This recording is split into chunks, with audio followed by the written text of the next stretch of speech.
Who is piloting the UAPs or UFOs constantly seen in our skies? Where are they from? Why are they here? How long have they been here? What is their mission on planet Earth? Do they come in peace, or do they have more sinister motives? Join Mad Mark as he uncovers the answers to these questions and many more of the mysteries that puzzle us all on Who Are the Aliens? The history of the Anunnaki on planet Earth. And now, here's Mad Mark.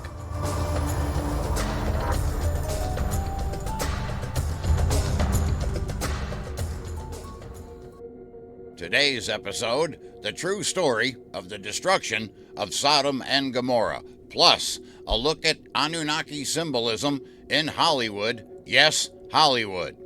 Hello, everyone, and welcome to Who Are the Aliens? The history of the Anunnaki on planet Earth. I'm Mad Mark, and before I begin, just a reminder to please like, share, and comment. It helps more than I can tell you. Today we continue our studies of Zecharia Sitchin's third book, The Wars of Gods and Men, published by Avon Books in 1985. Okay, Hollywood, the Dream Factory, Tinseltown, the entertainment capital of the world. You would probably say that Hollywood has nothing to do with the Anunnaki, right? You are wrong, popcorn breath. Here are some facts that you might not be aware of. In 1916, director D.W. Griffith released his silent masterpiece, Intolerance.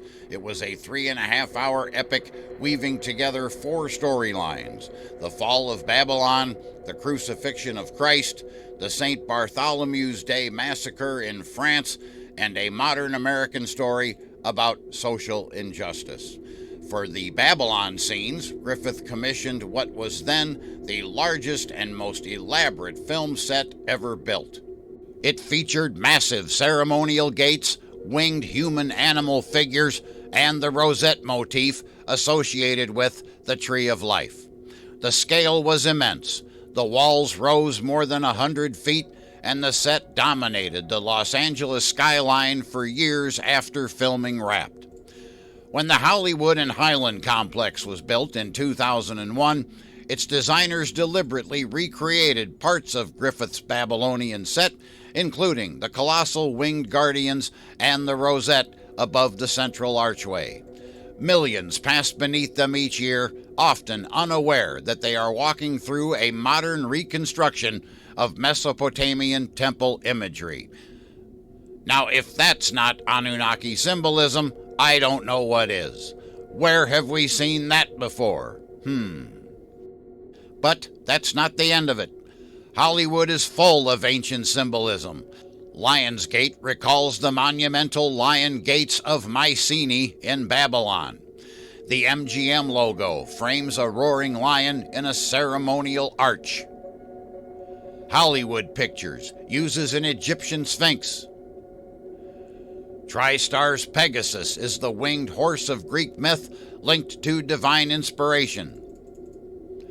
Columbia Pictures depicts a robed woman holding a torch, an image tied to the Roman goddess Libertas and to Isis of Egyptian tradition.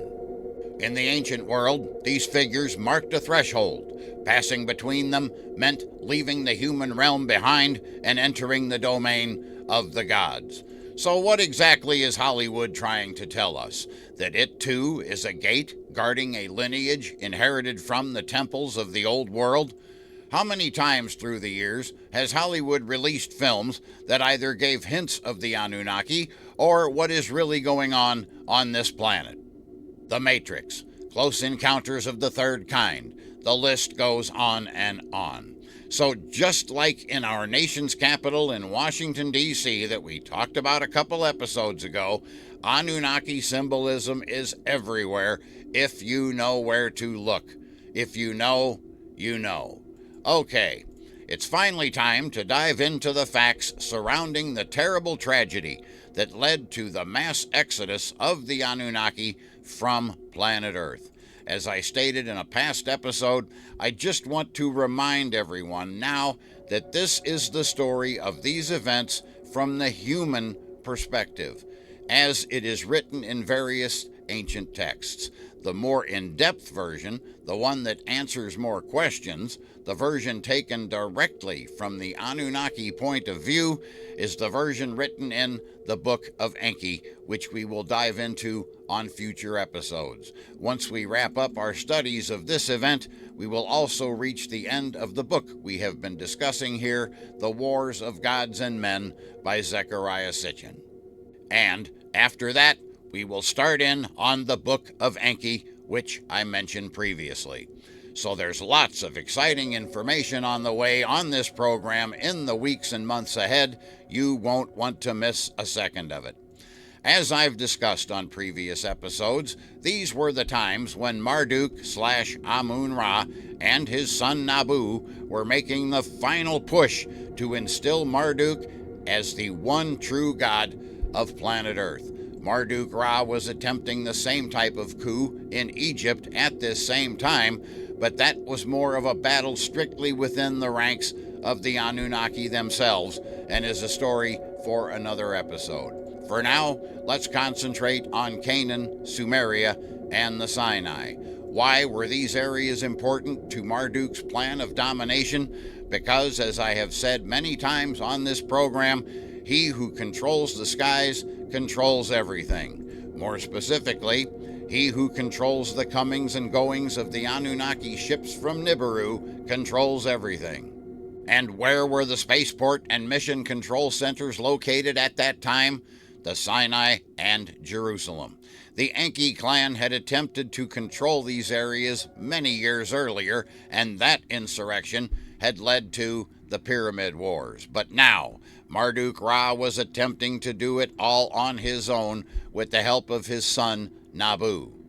Even his own father and brothers be damned. If he wanted sole supremacy on Earth, he had to go it alone, because even his own bloodline would not support him in this effort of total domination. For many years prior to these events, Nabu had been working to gain followers and support for Marduk in and around Canaan, and this following was gaining momentum. And the elite gods to whom this territory belonged were terrified. In the Bible, we get a more human perspective of these events, one that was written many years later and from Marduk's one true God perspective. It makes no sense as it is written, but let's examine it, and I will point out the discrepancies as we go along. In the Bible, we read that at the time of these events, it was the year 2024 BC, and Abraham was 90 years old and living in an encampment near Hebron, and he was seated at the entrance to his tent in the heat of the day, when suddenly he looked up and 3 men stood before him. And he immediately dropped to his knees before them. Obviously, Abraham was having a divine encounter with beings that he immediately recognized as Anunnaki, either by their clothing or by the fact that they appeared out of nowhere before him. He then insisted that they stay for a meal. After the group had eaten, the leader announced to Abraham that return I shall to thee at this time next year. By then, Sarah thy wife shall have a son. But that message was not the important nor true meaning for their visit. And here I have to stop and interject more information that this story doesn't make clear. Evidently, humans could tell the difference between an Anunnaki and another human by either their clothing or the technological gadgets that they utilized, or perhaps both. But obviously, they were not able to discern any real details about them, because at this point in time, as I discussed in episode 18, Abraham was a follower of Marduk. But these emissaries of the Lord who appeared before him in this story were working for the Enlilite gods Ninurta and Nergal under the direction of Enlil. That whole prediction about Sarah and Abraham having a son must have been written in later. If Marduk was somehow going to make it possible for this couple to conceive a baby at their advanced age, these emissaries of the Lord, actually emissaries of Ninurta and Nergal, would have known nothing about it. In fact, I would have to deduce that the majority of this biblical story is complete BS. These Enlilite emissaries, these angels of the Lord, were visiting Sodom and Gomorrah for one reason and one reason only. These two cities were suspected of becoming strongholds for the followers of Marduk in a territory, Canaan, which was under the control of the Enlilites.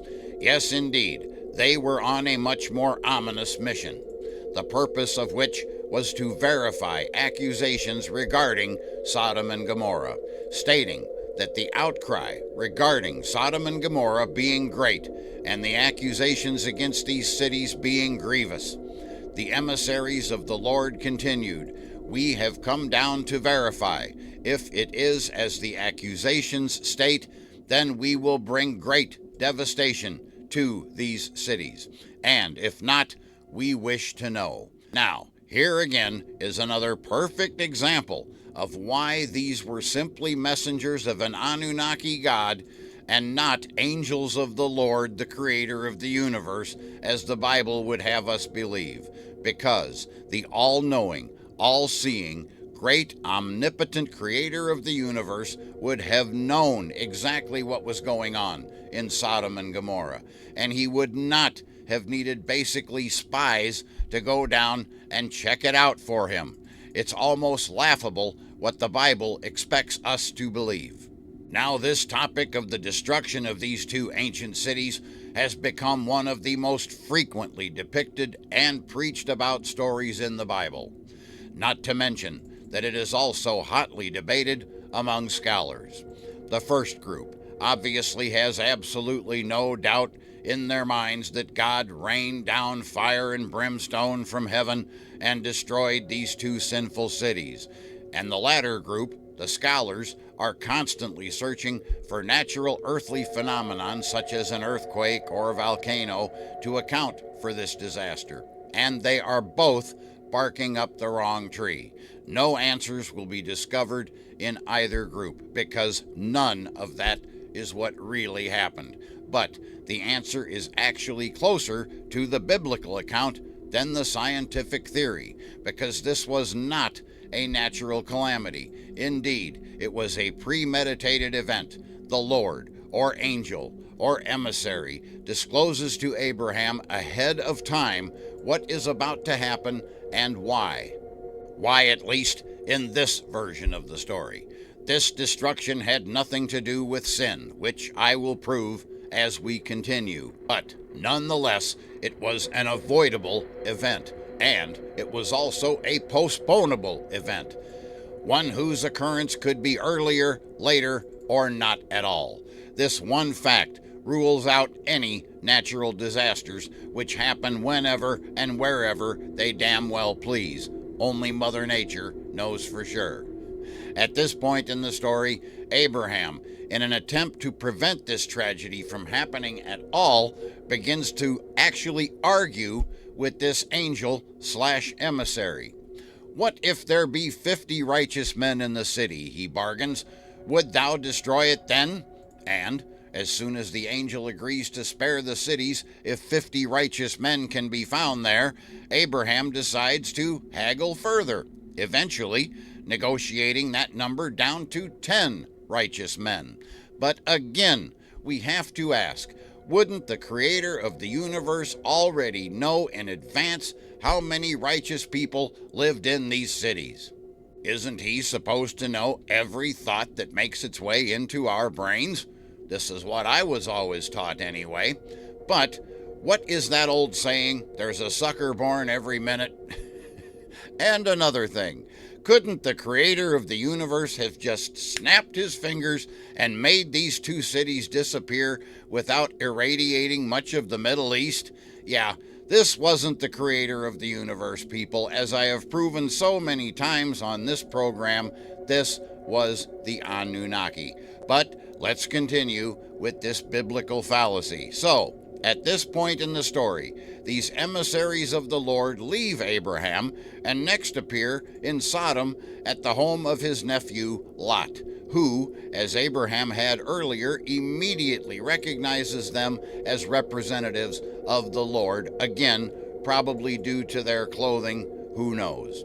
Anyway, Lot invites these two emissaries of the Lord to spend the night in his home, but the news of their arrival in Sodom quickly spread throughout the city, and no sooner had Lot's family and guests gone to sleep for the night when several of these people of the city surrounded Lot's home. Hey gang, Mad Mark here to let you know that I now have new t-shirts available for my show, Who Are the Aliens? The History of the Anunnaki on Planet Earth. You can find these cool new shirts by searching Who Are the Aliens shirts on Amazon, or by clicking the link on my website at madmarktv.com. They are available in a variety of sizes and colors with delivery through Amazon, a name you know and trust. That's the all-new Who Are the Aliens t-shirts, just like the one you see me wearing right here. Get yours now. Where are the men who came unto you tonight? They demanded. Bring them out to us that we might know them. Now, the Bible would have us believe that these residents of Sodom were in fact so evil that they wanted these visitors brought out to them for the sole purpose of having sex with them, when in reality, the people of Sodom, now mostly followers of Marduk, saw these men come into the city and immediately recognized them as emissaries of the Enlilite gods.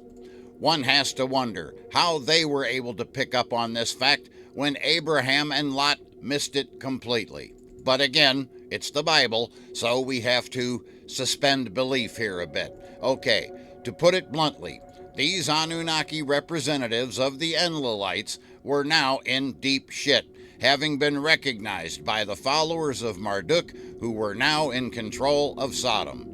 It all starts to make sense now, doesn't it? So according to the biblical account of the story, this begins to turn into a comedy. We read that, realizing that of all the inhabitants of Sodom, only Lot and his family were righteous, the emissaries temporarily blind the crowd, obviously some sort of strobe light technology, and proceed to beat ass out of Dodge. The Bible tells us that the two emissaries of the Lord needed no further investigation. Yeah, I guess not. The fate of the city was sealed. They had been discovered in enemy territory by the followers of Marduk, who were out for blood. The emissaries had all the information they needed. Sodom and Gomorrah were now under the control of the followers of Marduk, and they must be destroyed. The emissaries hurried Lot's family out of Sodom, and when they were not moving fast enough, we read that the emissaries brought them out and put them down outside the city. So literally, Lot's family was carried aloft and then brought back down to earth outside of the city limits, at which time the emissaries instructed them, "Escape for thy lives, look not behind thee, unto the mountains escape, lest thou perish." But Lot was afraid that his group would not reach the mountains in time, and he asked if the destruction of Sodom and Gomorrah could be delayed until his group reached the town of Zoar. Agreeing, the emissaries told him to hurry. "Haste thee to escape, for I will be unable to do anything until thou hast arrived there." So this calamity was not only predictable and avoidable, but also postponable, and it could be made to afflict various sites at different times. No natural disaster can do all of that. The Bible tells us that the sun was risen over the earth when Lot arrived at Zoar, and the Lord rained upon Sodom and Gomorrah from the skies, brimstone and fire from above, and he upheavaled those cities and the entire plain, and all the inhabitants of the cities, and all the vegetation that grows from the ground. So the cities, the people, the vegetation, all destroyed by this weapon of the gods. Its heat and fire scorched everything that it touched, and its radiation affected people even quite a distance away.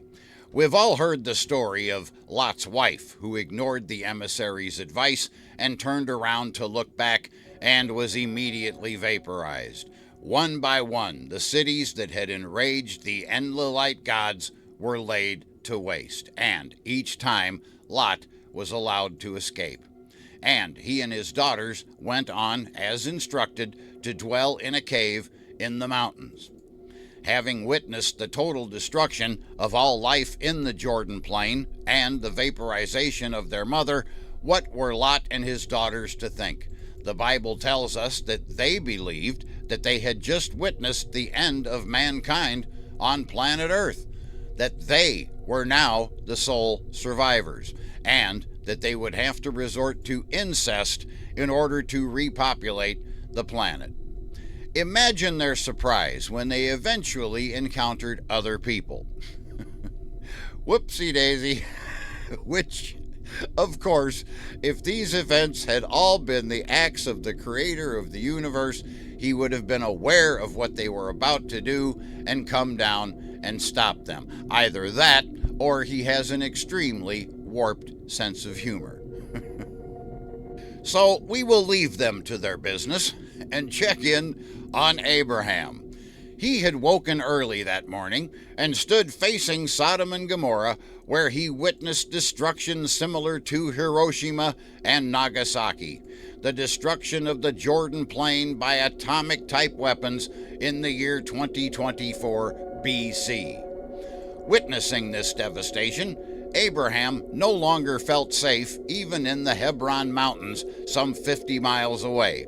He pulled up his encampment and moved further westward to reside in Gerar. But just where are the remains of Sodom and Gomorrah today, you may ask? Well, ancient Greek and Roman researchers agree that this catastrophe caused a breach in the southern shore of the Dead Sea, and this allowed its waters to pour through and submerge the low-lying region to the south. So, Sodom and Gomorrah are both underwater now, lying under the waves of the body of water which to locals still bears the nickname of Lot's Sea. Leading archaeologists such as W.F. Albright and P. Harlan have discovered that settlements in the mountains around that region were abruptly abandoned in the 21st century BC and were not reoccupied for several centuries thereafter. And to this day, the water of springs in that area have been found to be contaminated with radioactivity, enough to induce sterility and afflictions in any animals or humans that absorb it over a number of years. But the destruction of Sodom and Gomorrah was only a sideshow. The main nuclear target of these Enlilite gods was the spaceport in the Sinai.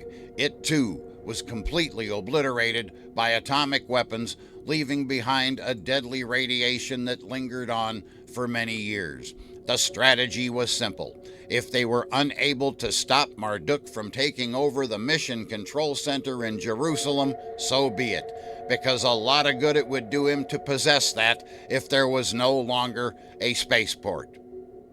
So the Bible tells us that the Lord brought this devastation upon the cities of the Jordan Plain because the people of this region had forsaken their covenant with the Lord, and they went and served other gods. As if the creator of the universe could not have simply removed these cities from existence with a mere thought. And again, the Bible makes the reference to other gods, giving us the clues to the Anunnaki without actually having to say the words. Would the creator of everything really have been this upset if these people were simply worshiping some fake deities that they had concocted in their own minds? Absolutely not. As I have proven time and time again on this program, these biblical accounts are the accounts of the Anunnaki. Many gods who the Bible then compressed into one simply to satisfy Marduk's claims of being the one true God. No, this devastation was not the work of the creator of the universe. And it was not done because the people of this region were sinful. According to the Babylonian texts, the true accusation against these cities was that they had indeed shifted allegiance away from the Enlilite gods and were now followers of Marduk and his son Nabu. This attack was done not only to destroy these new centers of support for Marduk, but to also destroy Nabu, who the Enlilite gods were aware had taken refuge within these cities. But this goal was not achieved because just prior to the bombing, Nabu had fled to an island in the Mediterranean. We also learn from other ancient texts that the Enlilite gods were in a constant council of war, both during these events and prior to them. They were in around-the-clock contact with Anu, the leader of Nibiru, as all the gods attempted to persuade Marduk to give up his claims of total supremacy. But when Marduk would not relent, Nergal suggested the use of these ultimate weapons against him. But none of this was taken lightly by any of the Anunnaki from either clan. For several days, the heated discussions continued. An especially violent argument developed between Enki and Nergal that resulted in Enki shouting at Nergal to leave his presence. And that was when Nergal made the final decision to unleash the terrible weapons. He said, "The lands I will destroy, into a dust heap make them. The cities I will upheaval, to desolation turn them. The mountains I will flatten, their animals make disappear. The people I will make vanish, their souls shall turn to vapor, and none shall be spared." We learn from the text known as CT 1644/46 that it was Jabil, whose domain in Africa bordered the domain of Nergal, who actually alerted Marduk of the destruction to come. "The wickedness of the 7 bombs against thee is being laid," he stated. The alarmed Marduk replied, "O Jabil, the 7 bombs, where are they being stored?" To which Jabil replied, "Those 7 in a mountain they abide, in a cavity inside the earth they dwell. From this place with a brilliance they will rush forth, from heaven to earth, clad with terror." Marduk was frantic for more information. "But where exactly is this place?" he demanded. And all that Jabil could say was that even the wise gods, to them it is unknown. Marduk then rushed to his father Enki. "My father," he begged, "Jabil, this word hath spoken to me. Of the coming of the 7 bombs he has found out. Their place of hiding thou must search out. Do hasten thou." And that is where I will leave you for this episode. You have quite a lot to digest there. I told you this was going to be at least a 2-part story, perhaps even more. There's a lot of information to relay in an event as large as this. We've now heard the story from the biblical and human perspective, and on our next episode I will take a deep dive into the Anunnaki perspective of this terrible tragedy, the devastation of which changed the landscape of the Middle East forever and led to the mass exodus of the Anunnaki from planet Earth. So stay tuned. We have so much more to cover and learn. I'm Mad Mark, and I sincerely hope that you have enjoyed this episode. Please like, share, and comment. It helps so much. And also, tell your friends and help spread the word about this program. Also, if you have any questions regarding the content discussed here, just message me through madmarktv.com or on any of my social media platforms. I also wish to remind everyone that listening to this podcast is no excuse to not read the book that we are discussing here, The Wars of Gods and Men by Zecharia Sitchin. It is an amazing work, and I am leaving out much information in order to keep the show flowing properly, so do yourselves a favor and read that book. Who Are the Aliens? The History of the Anunnaki on Planet Earth is written and produced by me, Mad Mark. All media used in this episode is done so under the protection of fair use for the purpose of teaching. Today we have taken another step in our ongoing journey to find the truth. I promise you that things will get more and more interesting the further we delve into this topic of who are the aliens, the history of the Anunnaki on planet Earth. Bye for now.